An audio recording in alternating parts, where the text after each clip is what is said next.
Hello guys, I am Victor Inibili and welcome back. We understood the project we're supposed to work on.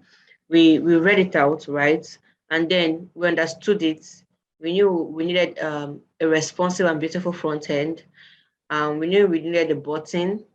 We knew we were going to use loops, conditionals, and then we're going to have two functions, one to get user details, and then the other one to display user details. That is two main functions. And then we were going to use objects to get user details and also read out the user details, right? So we actually understood that we're going to declare this object globally since both main functions reads and write from it. So right, so we also knew that we needed our console.log for errors, right? Our console for errors because the browser does not display errors by default. And then we touched loops, conditionals, functions, objects, and of course console, just to give us a very brief understanding of how all these things works, right? We ended up building a very cool site that is responsive, right? So I'm just going to open that here using my live server. So yeah, we have it. So we made this the last time. So now let's add our JavaScript to it so that when I click on fill in, I'm able to fill in my details, and when I click on see details, I'm able to see the details that are filled in, right? So yeah, let's go to our VX Code and go to our script.js. Yeah. So the first thing we want to get username from the user.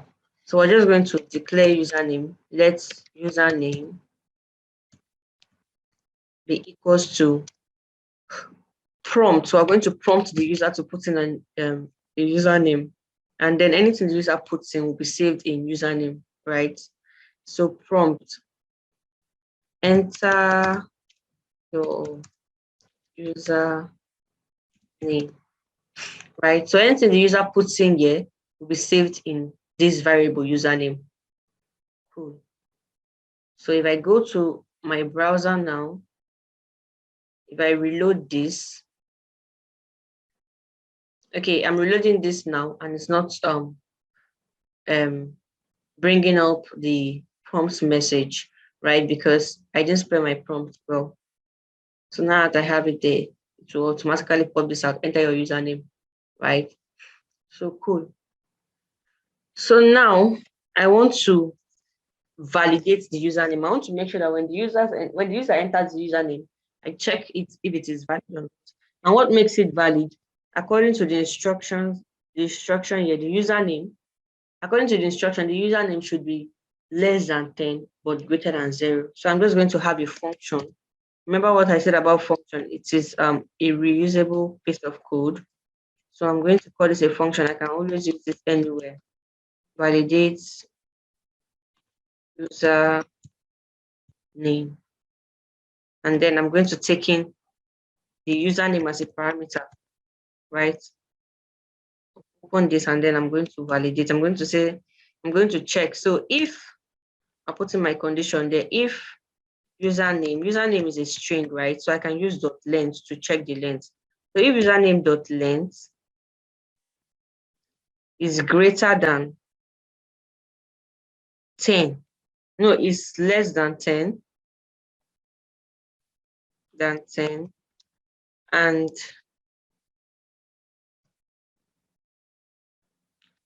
and username dot length is greater than 0, I want this to return true, right? I want it to return true that, yeah, it is correct. And return normally, once a function returns something, the function just ends, right? So if it returns true, it won't need to go down. But if this is not correct, then it will now go to my else statement. So if that is not correct, it will go to my else return false. Cool. So yeah. So now I've done this, well, if I put in something now, I will not see any output in my console, right? F12 to get console. I won't see any output in my console because um I'm not calling this function. I've not called it yet, right? So let's call this function. So I'm just going to console.log the output. So into console.log the output of the function, console.log. I'm going to call the function here, validate username. And of course, I'm going to put in the parameter, right? Cool.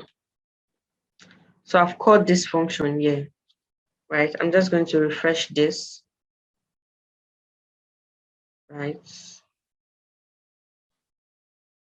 So let me put in something that works. Let me put in something that works, right? By putting that, it says true. So that username is valid, right? Let me put in something else that doesn't make sense.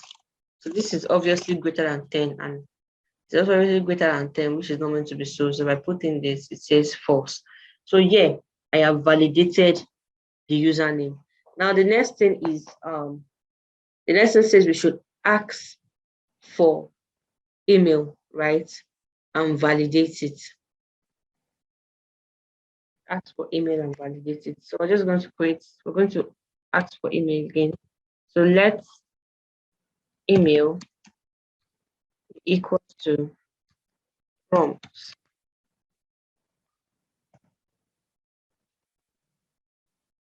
Enter your email address, right? So if I refresh this, let me refresh this. I see I'm getting username. If I put in something there, okay, I have on that prompt, enter your email address. So I have to create another function to validate it, right? Because the first step, we have to validate everything, right? Validate it before we now go to what happens if it is not valid. What do we do? That is our loop, right? So we have to check if it's valid. Then if it's not valid, based on the output, if it's valid, do something. If it's not valid, do another thing, right? So we're going to use this validate function to in a while loop that will keep on that will keep on asking the user for a valid input if it is not valid. If the input is not valid. But first of all, we have to validate all the input, right? So function validates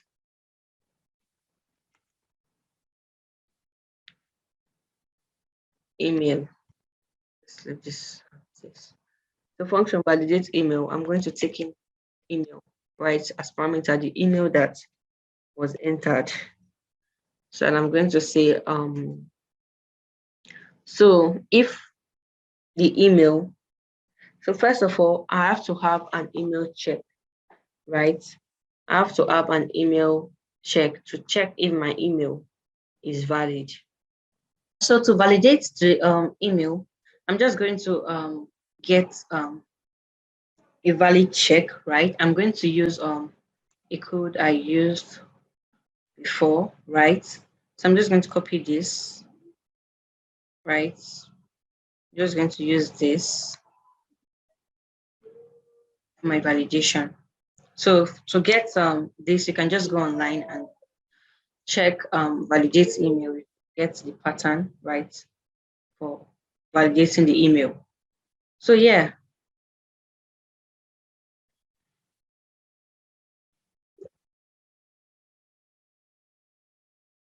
so yeah, I've assigned my validity check to a constant called email check. And then I'm going to do email check results equals to email check dot test email. So this is going to test the email if it's valid or not and return either a true or a false. And then save it in this email dot check variable, right? So I'm just going to go on and put in there an if statement. So if the result, right, if the email check result is true, right, it simply means that, okay, my email is valid. And then if it's false, it simply means that my email is not valid, right? So I'm just going to put with if email check result is equal to true, right? I want to return true, right?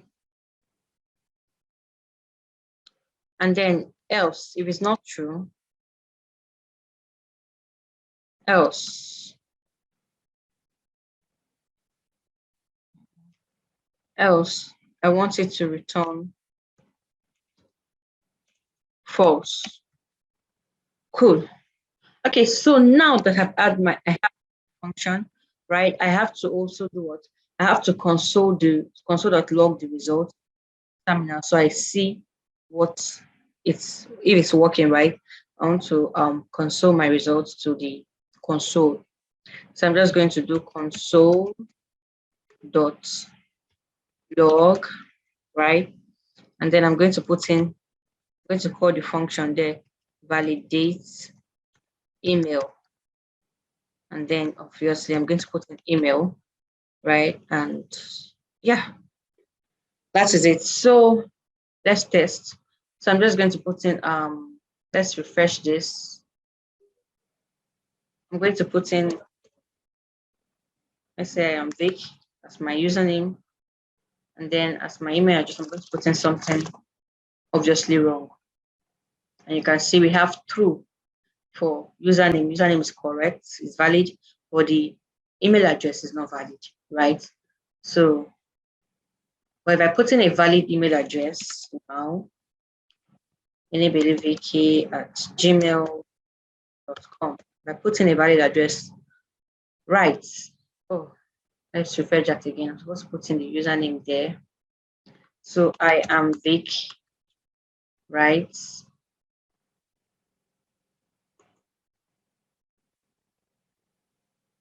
So right now, let's try again with a valid username. So I am Vic as a valid username. Let's try the email address with a valid one. So anybelivk@gmail.com. And this should give us, so we have true, right? The username is correct, and the email is also valid. So cool. We have our validation functions for both working. So the next thing we're going to be asking the user to input is the phone number, right? So yeah, so the first thing we're going to do, we're going to prompt the user. We're going to prompt the user to input the phone number, and we're going to save it in a variable called phone number. So let phone number be equals to prompt enter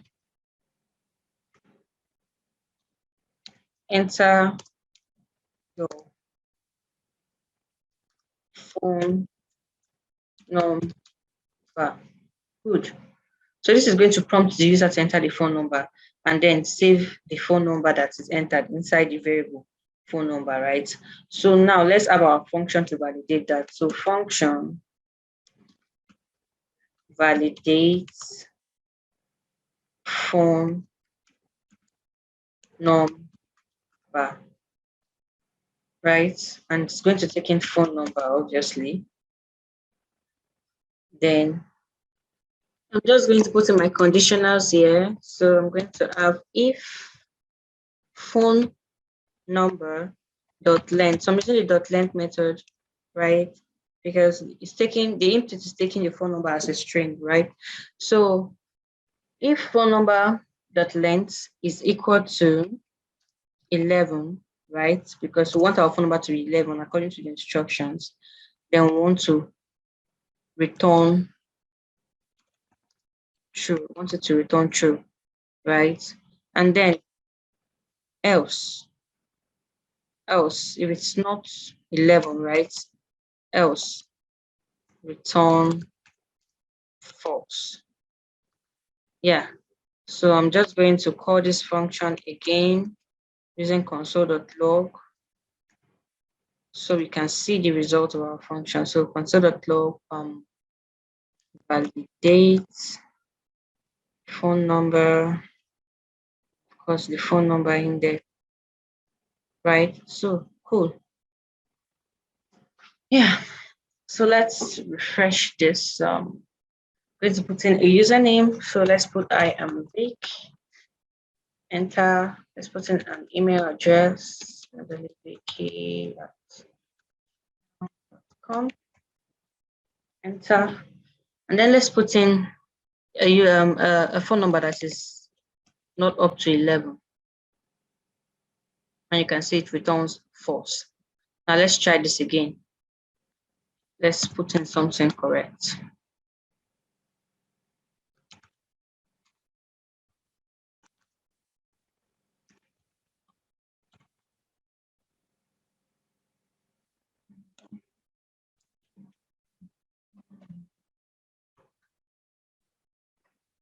So yeah, and it says true.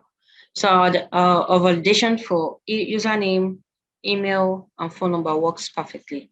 So yeah, so the next thing we're going to take from the user is the password, right? So we're going to prompt the user for the password. So, and we're going to save it in password. So let's password equals to prompt. Prompt.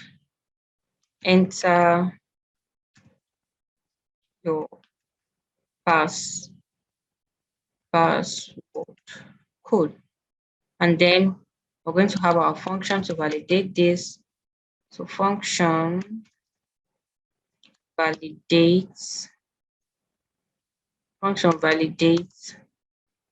password. And then we're going to take in password there, right?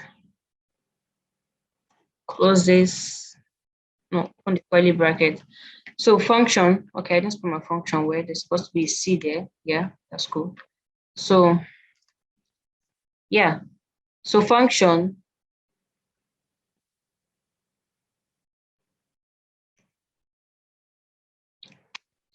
validate password, right?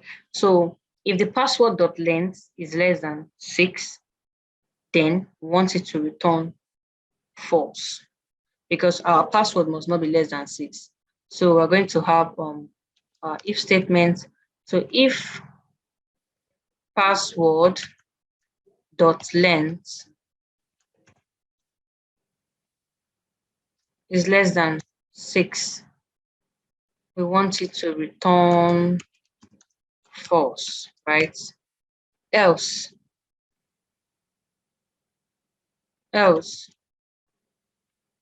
return true. Cool. And then obviously we're going to call our function again using the console.log, right? Console.log our answer for the result of the function. So console.log validates password, and then we'll put in password there for it to check, and we're good to go. So let's try this out again.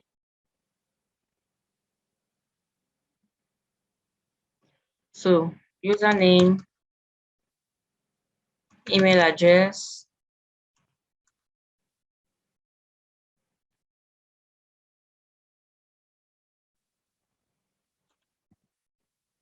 my phone number,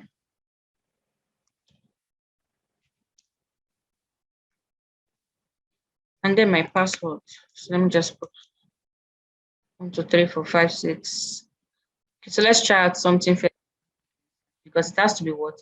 It has to be less than, it has to be more than 6, right? If it's less than 6, it's not valid.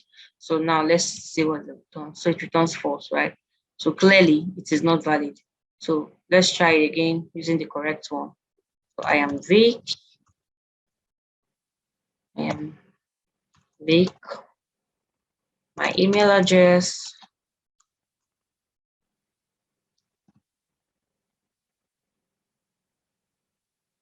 My phone number.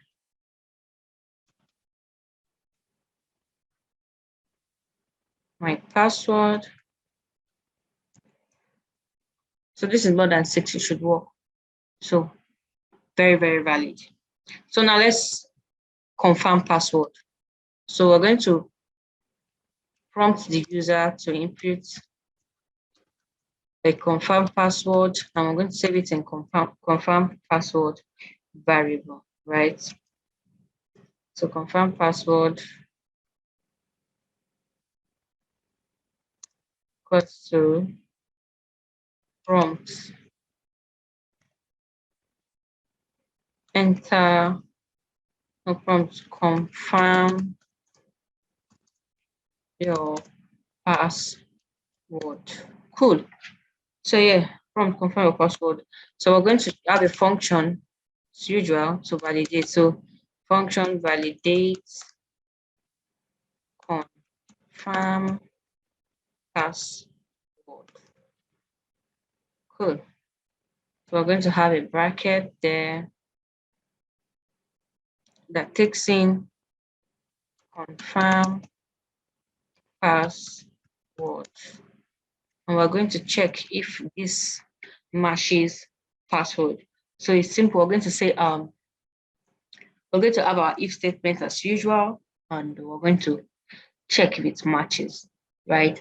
So if confirm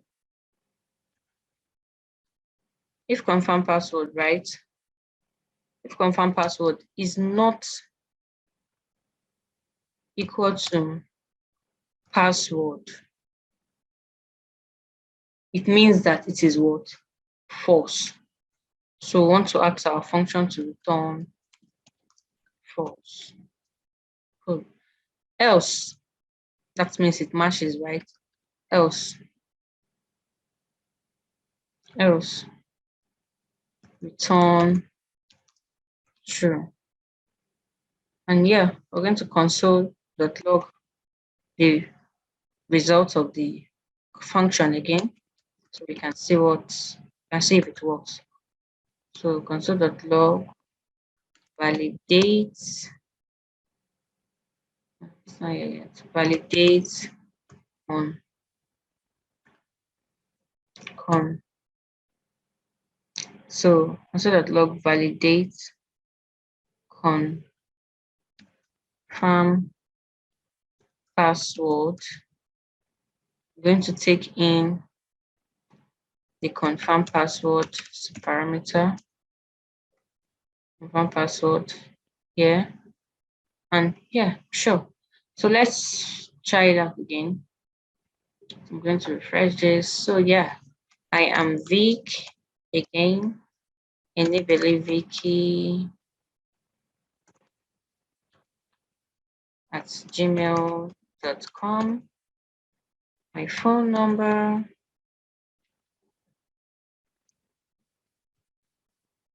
my password. So I'm putting in 1, 2, 3, 4, 5, 6, 7. So let me confirm password now. Putting something wrong. Uncaught reference error. Validate confirm password is not defined. Okay, let's see what happened. So function. Oh, I didn't put my L here, right?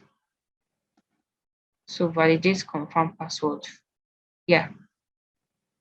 So any little error mistake like this gets errors. So let's start again. I am Vic. Enable vk at gmail.com. Phone number, my email, my password. This is what I'm using. Let me enter something that doesn't match, and I should get false. Cool. So it works, right? So now let's try it again with something that match, something that works, right? I am Vic. Enable ak@gmail.com 070-6786-7912 12345 12345 I should see through. So cool. We have 5 functions to validate 5 inputs and everything works correctly.